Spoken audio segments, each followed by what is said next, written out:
નમસ્કાર વિદ્યાર્થી મિત્રો, આપણે ધોરણ 9 વિજ્ઞાનની અંદર ગયા લેક્ચરમાં પાંચમું ચેપ્ટર પૂર્ણ કર્યું હતું. મિત્રો, આજે આપણે નવું ચેપ્ટર 8 ગતિની શરૂઆત કરીએ. મિત્રો, આ જે ચેપ્ટર આપેલું છે ગતિ, એ ફિઝિક્સનું ચેપ્ટર છે. તમને ખબર જ હશે, વિજ્ઞાનના 3 ભાગ પડે: ફિઝિક્સ, કેમેસ્ટ્રી અને બાયોલોજી. મિત્રો, આપણે પહેલું અને બીજું ચેપ્ટર જે ભણ્યા હતા એ કેમેસ્ટ્રીના ચેપ્ટરો હતા. પાંચમું ચેપ્ટર જે ભણ્યા એ બાયોલોજી, જીવ વિજ્ઞાનનું ચેપ્ટર હતું. અને હવે મિત્રો, આપણે જે 8મું ચેપ્ટર આજે શરૂઆત કરવાના છીએ, આ ચેપ્ટર ફિઝિક્સનું એટલે કે ભૌતિક વિજ્ઞાનનું ચેપ્ટર છે. મિત્રો, ચેપ્ટરનું ટાઇટલ છે ગતિ. મિત્રો, ગતિ કોને કહેવાય? કોઈ પણ પદાર્થ ગતિમાં છે એમ ક્યારે કહેવાય? એના વિશે જોઈએ તો સૌથી પહેલો પ્રશ્ન એના વિશે જ આપેલો છે મિત્રો, કે ગતિ એટલે શું? એક ઉદાહરણ દ્વારા સ્પષ્ટ કરો કે ગતિ એ સાપેક્ષ ખ્યાલ છે. કે મિત્રો, કોઈ પણ પદાર્થ ગતિમાં છે કેવી રીતે કહી શકાય? અને ગતિ એ સાપેક્ષ ખ્યાલ છે. સાપેક્ષ ખ્યાલ એટલે શું, એના વિશે સમજાવવાનું છે તમારે. તો એના વિશે જોઈએ. અત્યારે ગતિ વિશે પહેલા જોઈ લઈએ કે જ્યારે કોઈ પદાર્થ એ બીજા પદાર્થની સાપેક્ષે સમય સાથે પોતાનું સ્થાન સતત બદલતો હોય, ત્યારે તે પદાર્થ એ બીજા પદાર્થની સાપેક્ષે ગતિ કરે છે તેમ કહેવાય. ગતિની વ્યાખ્યા શું લખી છે મિત્રો? ધ્યાન આપો કે જ્યારે કોઈ એક પદાર્થ બીજા પદાર્થની સાપેક્ષે એટલે કે બીજા પદાર્થની સરખામણીમાં, બીજા પદાર્થની સાપેક્ષે બીજા પદાર્થની સરખામણીમાં સમય સાથે પોતાનું સ્થાન સતત બદલે છે, ત્યારે તે પદાર્થ બીજા પદાર્થની સાપેક્ષે ગતિમાં છે તેમ કહેવાય. વ્યાખ્યામાં તમને તરત ખબર ના પડી હોય તો આપણે ઉદાહરણ જોઈએ, જેથી તમને વધારે ખબર પડશે. મિત્રો, તમે વિચારો કે તમે સ્કૂલ બસમાં બેસીને સ્કૂલ તરફ જઈ રહ્યા છો. તમે ઘરેથી સ્કૂલ બસમાં બેસીને સ્કૂલ તરફ જાઓ છો. મિત્રો, તમારી બાજુમાં તમારી બેગ પડી હોય. હવે તમે બેગને જુઓ તો તમને એ સ્થિર દેખાય કે ગતિમાં દેખાય? મિત્રો, તમારી બાજુમાં બેગ પડી છે તો તમે બેગને જુઓ તો તમને કેવી દેખાશે? સ્થિર દેખાશે. તમે બારીની બહાર નજર કરશો તો રસ્તા પરના ઝાડ હોય, મકાનો હોય, વીજળીના થાંભલા હોય, એ બધા કેવા દેખાશે? તમને ગતિમાં દેખાશે. એટલે તમે બસની અંદરથી અવલોકન કરો ત્યારે તમને બેગ સ્થિર દેખાય છે, પણ બસની બહાર તમે બારીની બહાર જુઓ ત્યારે મકાનો, વીજળીના થાંભલા અને વૃક્ષો એ બધા કેવા દેખાય? તમને ગતિમાં દેખાય છે. હવે મિત્રો, વિચારો કે બસની બહાર રસ્તા પરથી તમારો કોઈ મિત્ર તમારી બેગને જુએ છે અથવા તો તમને જુએ છે, તો એને તમારી બેગ કેવી દેખાશે? સ્થિર દેખાશે કે ગતિમાં દેખાશે? એને તો તમારી બેગ ગતિમાં જ દેખાશે. એટલે મિત્રો, જે બેગ હતી, બેગ તો એકની એક જ છે, પણ તમે બસની અંદરથી અવલોકન કરો તો એ સ્થિર દેખાય, પણ બસની બહારથી અવલોકન કરો તો એ કેવી દેખાય છે? ગતિમાં દેખાય છે. એટલે મિત્રો, ખાસ ધ્યાન આપજો કે કોઈ પણ પદાર્થ સ્થિર છે અથવા તો ગતિમાં છે તેનો આધાર પદાર્થનું કયા સ્થાનેથી અવલોકન કરવામાં આવે છે તેના પર રહેલો છે. ખબર પડી મિત્રો? કે કોઈ પણ પદાર્થ સ્થિર છે અથવા તો ગતિમાં છે તેનો આધાર શેના પર છે? તમે પદાર્થનું કઈ જગ્યાએથી અવલોકન કરો છો તેના પર. તમે બસની અંદરથી અવલોકન કરો તો તમને બેગ સ્થિર દેખાય છે, પણ બસની બહારથી અવલોકન કરો તો એ બેગ કેવી દેખાય? તમને ગતિમાં દેખાય છે. એટલે જો મિત્રો, પહેલા તો ગતિની વ્યાખ્યા કે જ્યારે કોઈ એક પદાર્થ બીજા પદાર્થની સાપેક્ષે એટલે બીજા પદાર્થની સરખામણીમાં, બીજા પદાર્થની સાપેક્ષે સમય સાથે પોતાનું સ્થાન સતત બદલે છે, કે સમય સાથે પોતાનું સ્થાન શું કરે? સતત બદલ્યા કરે, ત્યારે તે પદાર્થ બીજા પદાર્થની સાપેક્ષે ગતિ કરે છે તેમ કહેવાય. ખબર પડી મિત્રો? ઉદાહરણ જોઈએ. ધારો કે એક વિદ્યાર્થી સ્કૂલ બસમાં સ્કૂલ બેગ સાથે બેઠો છે અને સ્કૂલ બસ તેની શાળા તરફ જઈ રહી છે. ધારો કે તમે ઘરેથી સ્કૂલ તરફ જાઓ છો સ્કૂલ બસમાં બેસીને, અને તમારી બાજુમાં સ્કૂલ બેગ પડી છે. હવે આ વિદ્યાર્થી સ્કૂલ બેગને જુએ તો તે કેવી દેખાય? એને સ્થિર દેખાય છે. બાજુમાં સ્કૂલ બેગ પડી હોય એને જોવો તો કેવી દેખાય? સ્થિર દેખાય. અને બારીમાંથી બહાર જુએ તો રસ્તા પરના ઝાડ, મકાનો, વીજળીના થાંભલા બધા કેવા દેખાય? પાછળની તરફ ગતિ કરતા દેખાય છે. મિત્રો, આ જ વખતે વિદ્યાર્થીનો કોઈ મિત્ર રસ્તા પર ઊભો હોય અને તે બસમાંના વિદ્યાર્થીને અને બેગને જુએ છે, તો તેને બંને કેવા દેખાય? ગતિમાં દેખાય છે. હવે રસ્તા પરથી વિદ્યાર્થીનો કોઈ મિત્ર એની બેગને અને વિદ્યાર્થીને જોઈએ, બંનેનું અવલોકન કરે તો એને આ બંને કેવા દેખાય? ગતિમાં દેખાશે. એટલે બંને ગતિમાં દેખાય છે. જ્યારે તે રસ્તા પરના ઝાડ, મકાન અને વીજળીના થાંભલાનું અવલોકન કરે તો એને આ બધા કેવા દેખાય? સ્થિર દેખાય છે. આમ સ્કૂલ બેગ તો એકની એક જ છે મિત્રો, પણ બસમાંથી તમે અવલોકન કરો તો એ કેવી દેખાય? સ્થિર દેખાય છે. અને રસ્તા પરથી અવલોકન કરો તો એ કેવી દેખાય? ગતિમાં દેખાય છે. એટલે મિત્રો કઈ વસ્તુ સ્થિર કહેવાય અને કઈ વસ્તુ ગતિમાં કહેવાય તેનો આધાર શેના પર છે? તમે કઈ જગ્યાએથી અવલોકન કરો છો તેના પર આધાર રહેલો છે. મિત્રો તમે પૃથ્વીની બહારથી અવલોકન કરો તો આ દરેકે દરેક વસ્તુ તમને ગતિમાં દેખાય. આજે ઘર ભલે અહીંયાથી સ્થિર દેખાતા હોય, પણ તમે પૃથ્વીની બહારથી અવલોકન કરો તો પૃથ્વી ગતિમાં છે. પૃથ્વી ગતિમાં હોય તો એની સાથે આ કોઈ પણ વસ્તુ પૃથ્વી પર રહેલી હોય દરેક વસ્તુ કેવી થાય? ગતિમાં થશે મિત્રો. એક બીજું ઉદાહરણ જોઈએ મિત્રો. ધારો કે તમે અને તમારો કોઈ મિત્ર બંને કોઈ જગ્યાએ બેઠા છો. તમારો મિત્ર તમારી બાજુમાં બેઠો હોય ત્યારે તમારી સાપેક્ષે કેવો કહેવાય? સ્થિર કહેવાય. ધારો કે તમારો મિત્ર ઊભો થઈને એના ઘર તરફ જાય છે. હવે તમારો મિત્ર તમારી સાપેક્ષે સમય સાથે પોતાનું સ્થાન બદલે એટલે હવે કેવો કહેવાય? ગતિમાં છે તેમ કહી શકાય.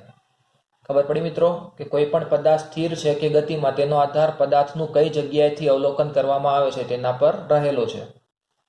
એટલે આમ પદાર્થ સ્થિર છે કે ગતિમાં તેનો આધાર પદાર્થનું કયા સ્થાનેથી અવલોકન કરવામાં આવે છે તેના પર રહેલો છે. જે દર્શાવે છે કે ગતિ એ કેવો સાપેક્ષ ખ્યાલ છે. સાપેક્ષ ખ્યાલ એટલે ગતિનું વર્ણન કરવું હોય તો બીજા કોઈ પદાર્થની જરૂર પડે છે. બીજા કોઈ પદાર્થની સાપેક્ષે આપણે કોઈ પદાર્થ ગતિમાં છે કે નહીં તેનો આધાર રહેલો હોય. એટલા માટે ગતિ કેવો ખ્યાલ કહેવાય મિત્રો? સાપેક્ષ. એટલે બીજા કોઈ પદાર્થની જરૂર પડે છે એટલા માટે. ફરીથી એક વખત જોઈ લઈએ ગતિ એટલે શું અને ઉદાહરણ દ્વારા સ્પષ્ટ કરો કે ગતિ એ સાપેક્ષ ખ્યાલ છે. ગતિની વ્યાખ્યા ખબર પડી ગઈ મિત્રો કે જ્યારે કોઈ એક પદાર્થ એ બીજા પદાર્થની સાપેક્ષે સમય સાથે પોતાનું સ્થાન સતત બદલતો હોય ત્યારે તે પદાર્થ બીજા પદાર્થની સાપેક્ષે ગતિમાં છે તેમ કહેવાય. ઉદાહરણમાં ખબર પડી ગઈ હશે મિત્રો. ધારો કે કોઈ એક વિદ્યાર્થી સ્કૂલ બસમાં બેસીને સ્કૂલ તરફ જાય છે. હવે એની બાજુમાં સ્કૂલ બેગ પડી હોય અને વિદ્યાર્થી સ્કૂલ બેગનું અવલોકન કરે તો એને કેવી દેખાય? સ્થિર દેખાય છે. પણ આ જ વિદ્યાર્થી બારીની બહાર જે વૃક્ષો, મકાનો અથવા તો વીજળીના થાંભલાનું અવલોકન કરે તો એ બધા એને પાછળની તરફ ગતિ કરતા હોય તેવા દેખાય છે. મિત્રો રસ્તા પરથી આ વિદ્યાર્થીનો કોઈ મિત્ર એ સ્કૂલ બેગને જોઈએ તો એને આ સ્કૂલ બેગ કેવી દેખાય છે? ગતિમાં દેખાય. પણ આ જે વિદ્યાર્થીનો મિત્ર છે એ રસ્તા પરના મકાનો અથવા તો વૃક્ષોને જોઈએ તો એને એ બધા કેવા દેખાશે? સ્થિર દેખાય છે. એટલે મિત્રો જે સ્કૂલ બેગ હતી એ તો એકની એક જ છે, પણ બસની અંદરથી અવલોકન કરો તો સ્થિર દેખાય અને બસની બહારથી રસ્તા પરથી અવલોકન કરો તો એ કેવી દેખાય છે? તમને ગતિમાં દેખાય છે. એટલે કોઈ પણ વસ્તુ સ્થિર છે અથવા તો ગતિમાં છે તેનો આધાર શેના પર છે? તમે વસ્તુનું કઈ જગ્યાએથી અવલોકન કરો છો તેના પર આધાર રહેલો છે મિત્રો. ખબર પડી તમને? મિત્રો તમે ઘણી વખત ટ્રેનની અંદર બેઠા હોય તો તમારી ટ્રેન સ્થિર હોય તો પણ ઘણી વખત તમારી ટ્રેન સ્થિર હોવા છતાં ગતિમાં હોય તેવો આભાસ તમે કરેલો હશે. તમે એકદમ સ્થિર ટ્રેનની અંદર બેઠા હોય અને તમારી બાજુમાંથી કોઈ ટ્રેન ખૂબ જ ઝડપથી પસાર થાય ત્યારે તમને એવું જ લાગશે કે તમારી જે ટ્રેન હતી એ પણ કેવી છે? ગતિમાં છે. એવો આભાસ થતો હોય છે મિત્રો ઘણી વખત. આગળનો પ્રશ્ન જોઈએ. સંદર્ભ બિંદુ એટલે શું? પદાર્થનું સ્થાન દર્શાવવા માટે સંદર્ભ બિંદુનો ઉલ્લેખ અનિવાર્ય છે, સમજાવો. મિત્રો સંદર્ભ બિંદુ કોને કહેવાય? તમારે કોઈ પણ એડ્રેસ દર્શાવવું હોય, કોઈ પણ વસ્તુનું સ્થાન દર્શાવવું હોય તો એના માટે કોઈ સંદર્ભ બિંદુનો ઉલ્લેખ અનિવાર્ય છે. ધારો કે તમારે આપણી જે સ્કૂલ છે એનું સ્થાન દર્શાવવું છે, અર્પણ ઇન્ટરનેશનલ સ્કૂલ, તો એના માટે તમે કહી શકો કે માધવ ફાર્મની બાજુમાં. હવે અહીંયા માધવ ફાર્મની બાજુમાં એટલે માધવ ફાર્મ શું થયું? સંદર્ભ બિંદુ થયું. કેમ કે માધવ ફાર્મની સંદર્ભે આપણે આપણી સ્કૂલનું સ્થાન દર્શાવેલું છે એટલા માટે. તમારે તમારા ઘરનું એડ્રેસ તમારે કોઈને કહેવું હોય તો પણ તમે આજુબાજુની કોઈ બિલ્ડિંગ હોય એની બાજુમાં એવી રીતે તમે કહેતા હશો. એટલે જે બિલ્ડિંગ હોય અથવા તો કોઈ સ્થાન હોય એને શું કહેવાય? સંદર્ભ બિંદુ કહેવાય મિત્રો. જોઈએ એના વિશે. કે પદાર્થનું સ્થાન દર્શાવવા માટે જે નિયત બિંદુનો સંદર્ભ તરીકે ઉપયોગ કરવામાં આવે છે તેને શું કહેવાય? સંદર્ભ બિંદુ. કે તમારે કોઈ પણ પદાર્થનું સ્થાન દર્શાવવું છે, એ સ્થાન દર્શાવવા માટે તમે કોઈ નિયત બિંદુનો સંદર્ભ તરીકે ઉપયોગ કરો છો, એટલે કોઈ બિંદુની સાપેક્ષે, કોઈ વસ્તુ, કોઈ સ્થાનની સાપેક્ષે તમે તમારા પદાર્થનું સ્થાન દર્શાવો તો એ બિંદુને શું કહેવાય? સંદર્ભ બિંદુ કહે છે મિત્રો. ઉદાહરણ જોઈએ.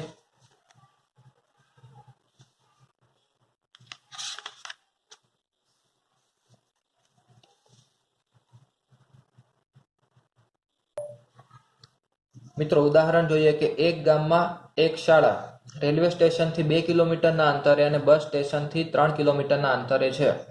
એ કોઈ ગામની અંદર એક સ્કૂલ રેલવે સ્ટેશનથી 2 કિલોમીટર દૂર છે અને બસ સ્ટેન્ડથી 3 કિલોમીટર દૂર છે. તો અહીંયા પહેલા કિસ્સાની અંદર આપણે જે કીધું કે રેલવે સ્ટેશનથી 2 કિલોમીટર દૂર એટલે રેલવે સ્ટેશન સંદર્ભ બિંદુ થાય. રેલવે સ્ટેશન શું થાય મિત્રો? સંદર્ભ બિંદુ. અને બીજા કિસ્સાની અંદર આપણે એમ કીધું કે બસ સ્ટેન્ડથી 3 કિલોમીટર દૂર, એમાં બસ સ્ટેન્ડ શું થાય? સંદર્ભ બિંદુ થશે, કેમ કે બસ સ્ટેન્ડની સાપેક્ષે આપણે સ્કૂલનું સ્થાન દર્શાવેલું છે એટલા માટે. કે પહેલા કિસ્સામાં રેલવે સ્ટેશન સંદર્ભ બિંદુ છે, જ્યારે બીજા કિસ્સામાં બસ સ્ટેન્ડ સંદર્ભ બિંદુ છે. ખબર પડી મિત્રો? કે આમ સંદર્ભ બિંદુ બદલાતા પદાર્થનું સ્થાન પણ બદલાય છે. એટલે પહેલા કિસ્સામાં રેલવે સ્ટેશન સંદર્ભ બિંદુ હતું, બીજા કિસ્સામાં બસ સ્ટેન્ડ સંદર્ભ બિંદુ હતું. સંદર્ભ બિંદુ બદલી નાખો એટલે પદાર્થનું સ્થાન પણ બદલાઈ જાય. તેથી કહી શકાય કે પદાર્થનું સ્થાન દર્શાવવા માટે સંદર્ભ બિંદુનો ઉલ્લેખ અનિવાર્ય છે. કે તમારે કોઈ પણ પદાર્થનું સ્થાન દર્શાવવું હોય તો એના માટે સંદર્ભ બિંદુની જરૂર પડશે જ. અનિવાર્ય એટલે ખૂબ જ જરૂરી છે. સંદર્ભ બિંદુનો ઉલ્લેખ કરવો ખૂબ જ જરૂરી છે. સંદર્ભ બિંદુને ઉગમ બિંદુ પણ કહેવામાં આવે છે. સંદર્ભ બિંદુને શું કહેવાય મિત્રો? ઉગમ બિંદુ. ઉગમ બિંદુ એટલે કે જેની સાપેક્ષે આપણે સ્થાન માપતા હોઈએ અને શું કહેવાય? ઉગમ બિંદુ કહેવાય. એટલે સંદર્ભ બિંદુને ઘણી વખત ઉગમ બિંદુ પણ કહે છે. ખબર પડી મિત્રો સંદર્ભ બિંદુ વિશે? ફરીથી જોઈએ કે પદાર્થનું સ્થાન દર્શાવવા માટે જે નિયત બિંદુનો સંદર્ભ તરીકે ઉપયોગ કરવામાં આવે છે તે નિયત બિંદુને શું કહેવાય? સંદર્ભ બિંદુ કહે છે. ખબર પડી મિત્રો? કે તમારે કોઈ પણ જગ્યાનું સ્થાન દર્શાવવું છે તો એના માટે તમારે આસપાસની કોઈ જગ્યાનું વર્ણન કરવું પડે. કોઈ આસપાસના કોઈ સ્થાનની સાપેક્ષે તમે તમારી જગ્યાનું સ્થાન દર્શાવી શકો તો એ બિંદુને શું કહેવાય? સંદર્ભ બિંદુ. ઉદાહરણ તમને કીધું કે કોઈ એક ગામમાં સ્કૂલ રેલવે સ્ટેશનથી 2 કિલોમીટરના અંતરે અને બસ સ્ટેન્ડથી 3 કિલોમીટરના અંતરે છે. તો પહેલા કિસ્સામાં રેલવે સ્ટેશન સંદર્ભ બિંદુ થાય અને બીજા કિસ્સામાં બસ સ્ટેન્ડ સંદર્ભ બિંદુ થશે. એટલે સંદર્ભ બિંદુ બદલી નાખીએ તો પદાર્થનું સ્થાન પણ બદલાય. તેથી કહી શકાય કે પદાર્થનું સ્થાન દર્શાવવા માટે સંદર્ભ બિંદુનો ઉલ્લેખ અનિવાર્ય છે. અને સંદર્ભ બિંદુને શું કહી શકાય મિત્રો? ઉગમ બિંદુ પણ કહી શકાય છે. આગળનો પ્રશ્ન જોઈએ કે અંતર અને સ્થાનાંતરની વ્યાખ્યા આપી પ્રત્યેકનો એસઆઈ એકમ જણાવો. અંતર કોને કહેવાય અને સ્થાનાંતર કોને કહેવાય? હવે ખૂબ જ ધ્યાન રાખવું પડશે મિત્રો તમારે. અંતર કોને કહેવાય અને સ્થાનાંતર કોને કહેવાય? તો અંતરની વ્યાખ્યા જોઈએ. આપેલા સમયગાળામાં, ધારો કે તમને કેટલોક સમયગાળો આપેલો છે, 5 મિનિટ હોય, 10 મિનિટ હોય કે 30 મિનિટ હોય કે 1 કલાક હોય. આપેલ સમયગાળામાં ગતિ કરતા પદાર્થે કાપેલ ગતિપથની કુલ લંબાઈને અંતર કહે છે. આપેલ સમયગાળો એટલે કે ધારો કે તમને 5 મિનિટનો સમયગાળો આપેલો છે, એમાં ગતિ કરતા પદાર્થે, કોઈ ગતિ કરતો પદાર્થ છે, એ પદાર્થે કાપેલ ગતિપથની કુલ લંબાઈ. ગતિપથ એટલે રસ્તો. ગતિપથ એટલે શું થાય મિત્રો? રસ્તો, માર્ગ. ગતિપથની કુલ લંબાઈ એટલે રસ્તાની કુલ લંબાઈને અંતર કહે છે. કે મિત્રો 5 મિનિટનો તમને સમયગાળો આપેલો હોય, 5 મિનિટની અંદર ગતિ કરતો કોઈ પદાર્થ એને રસ્તા પર કેટલી લંબાઈ કાપી છે? ગતિપથ એટલે રસ્તો કીધો, એની કુલ લંબાઈને 5 મિનિટમાં એ કેટલો દૂર જાય છે, કેટલી લંબાઈ કાપે છે, એને શું કહેવાય? એનું અંતર કહેવાય. ખબર પડી મિત્રો તમને? કે આપેલ સમયગાળામાં ગતિ કરતા પદાર્થે કાપેલ ગતિપથની કુલ લંબાઈને, કે તમને કેટલોક સમયગાળો આપેલો હોય, એ સમયગાળા દરમિયાન ગતિ કરતો કોઈ પદાર્થ એ ગતિપથ પર કેટલી લંબાઈ કાપે છે, કેટલો દૂર જાય છે, એને શું કહેવાય? એનું અંતર કહેવાય. હવે દરેકનો એસઆઈ એકમ. એસઆઈ એકમ કોને કહેવાય? એસઆઈ એકમ એટલે સ્ટાન્ડર્ડ ઇન્ટરનેશનલ યુનિટ. કે ભારત દેશની અંદર, અમેરિકાની અંદર, બ્રિટનની અંદર દરેક જગ્યાએ પૃથ્વી પરના દરેક દેશની અંદર જે એકમ માન્ય હોય એને શું કહેવાય? એસઆઈ એકમ. દરેક દેશની અંદર માન્ય એકમ. એસઆઈ એટલે સ્ટાન્ડર્ડ ઇન્ટરનેશનલ યુનિટ. દરેક દેશની અંદર, પૃથ્વીના દરેક દેશની અંદર એકમ માન્ય હોય એટલે અંતર માટેનો એસઆઈ એકમ કયો છે? મીટર. આપણે અંતર માપવું હોય તો મીટરની અંદર માપી શકાય. સ્થાનાંતર વિશે જોઈએ કે આપેલા સમયગાળામાં ચોક્કસ દિશામાં પદાર્થના સ્થાનમાં થતા ફેરફારને સ્થાનાંતર કહે છે. કે તમને કેટલોક ચોક્કસ સમયગાળો આપેલો છે, 5 મિનિટ 10 મિનિટનો સમયગાળો આપેલો હોય. આ સમયગાળા દરમિયાન પદાર્થના સ્થાનમાં થતા ફેરફારને, કે પદાર્થના સ્થાનમાં ચોક્કસ દિશામાં કેટલો ફેરફાર થાય છે, કે પદાર્થ શરૂઆતમાં કઈ જગ્યાએ હતો અને પછી કઈ જગ્યાએ પહોંચે છે, તો એને શું કહેવાય? એનું સ્થાનાંતર કહેવાય. એક ઉદાહરણથી સમજીએ એટલે તમને વધારે ખબર પડે મિત્રો. ધારો કે શરૂઆતમાં પદાર્થ અહીંયા એ બિંદુ પાસે હતો. હવે પદાર્થ થોડા સમય બાદ બી બિંદુ પાસે જાય છે અને પછી પાછો અહીંયા સી બિંદુ પાસે આવે છે. એટલે 5 મિનિટની અંદર પદાર્થ એ બિંદુથી બી બિંદુ પાસે જાય અને બી બિંદુથી સી બિંદુ પાસે આવે છે. તો હવે પદાર્થનું જે સ્થાનાંતર થયું એ થી સી સુધીનું સ્થાનાંતર કહેવાય. કેટલું કહેવાય મિત્રો? એ થી સી સુધીનું. કેમ કે શરૂઆતમાં પદાર્થ ક્યાં હતો? એ બિંદુ પાસે હતો અને છેલ્લે પદાર્થ ક્યાં પહોંચે છે? સી બિંદુ પાસે પહોંચે છે. એટલે એના સ્થાનમાં કેટલો ફેરફાર થયો? સ્થાનની અંદર કેટલો ફેરફાર થાય? એ થી સી સુધીનો. એટલે એનું સ્થાનાંતર કેટલું થાય? એ થી સી સુધી સ્થાનાંતર થાય છે તેમ કહેવાય. પણ અંતર તમારે શોધવું હોય તો એ બી અને બીસી બંનેને પ્લસ કરવા પડે. પણ સ્થાનાંતર માટે શું કરવું પડે? ખાલી એસી જેટલું એનું સ્થાનાંતર થાય છે. ખબર પડી મિત્રો? સ્થાનાંતરનો એસઆઈ એકમ પણ મીટર જ છે. સ્થાનાંતર માપવું હોય તો એ પણ શેમાં મપાય મિત્રો? મીટરની અંદર મપાય છે. એટલે અંતર અને સ્થાનાંતરની વ્યાખ્યા અને એસઆઈ એકમ તમને ખાસ યાદ રહેવા જોઈએ. અંતર કોને કહેવાય? તો આપેલા સમયગાળામાં ગતિ કરતા પદાર્થે કાપેલ ગતિપથની કુલ લંબાઈ, કે આપેલ સમયગાળામાં કોઈ ગતિમાન પદાર્થ એ રસ્તા પર કેટલી લંબાઈ કાપે છે. ગતિપથ એટલે રસ્તા પર કેટલી લંબાઈ કાપે તેને શું કહેવાય? એનું અંતર કહેવાય. અંતરનો એસઆઈ એકમ કયો? મીટર. સ્થાનાંતર તો આપેલા સમયગાળામાં ચોક્કસ દિશામાં પદાર્થના સ્થાનમાં થતા ફેરફારને, શબ્દો ખૂબ જ ધ્યાનમાં રાખજો મિત્રો. પદાર્થના સ્થાનમાં થતા ફેરફારને, કે શરૂઆતમાં પદાર્થ કઈ જગ્યાએ હતો અને થોડા સમય બાદ પદાર્થ કઈ જગ્યાએ પહોંચે છે, એના સ્થાનમાં કેટલું ફેરફાર થાય એ સ્થાનમાં થતા ફેરફારને શું કહેવાય? સ્થાનાંતર કહેવાય. સ્થાનાંતરનો એસઆઈ એકમ પણ કયો છે મિત્રો? મીટર જ છે. ખબર પડી મિત્રો તમને? તો મિત્રો આજના લેક્ચરમાં ગતિ વિશે, ગતિનો પ્રારંભિક ખ્યાલ તમને સમજાવ્યો છે મેં. પદાર્થ ગતિમાં ક્યારે હોય, પદાર્થ ગતિમાં છે તેનું વર્ણન કરવું હોય તો સંદર્ભ બિંદુનો જરૂર પડે. અને અંતર કોને કહેવાય? સ્થાનાંતર કોને કહેવાય? આટલા ટોપિક આપણે આજના લેક્ચરમાં જોયા છે. મિત્રો આજના લેક્ચરમાં આપણે અહીંયા સુધી રાખીએ. બાકીના જે પ્રશ્નો છે એનો અભ્યાસ આપણે આગળના લેક્ચરમાં કરીશું. અસ્તુ.